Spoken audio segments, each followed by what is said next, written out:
Gəlmişkən qeyd edim, çox zaman deyirlər ki, siz alimləri qəbul etmişsiniz, alimsiz olmaz, alim lazım deyil. Yəni bunlar hamısı ümumiyyətlə çox eşitmişəm, çürük sözlərdir.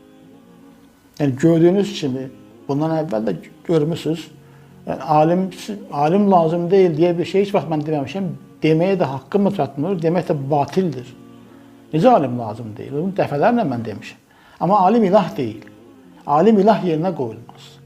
Fərq bundadır.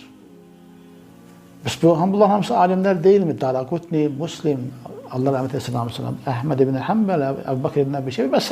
və s. Hamısı alimdir, bunlar bizə lazımdır.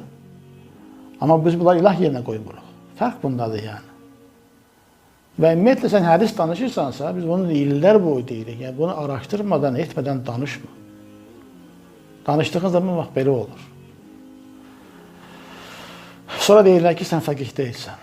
Elhamdülillah, biz fəqihlik iddia etmədik, amma elhamdülillah ki, oxuduğumuzu anlayırıq. O da Rəbbimizin sayəsindədir. Kimsə sayəsində deyil.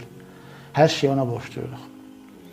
Hər şeyi ona borcluyuq, hər şeyi onun izni ilə əldə edirik. Aldığımız nəfəs də onun izni ilədir, verdiyimiz nəfəs də onun izni ilədir. Və ondan diləyim budur ki, ona itaət, ona iman üzərində son nəfəsimi alsın mən.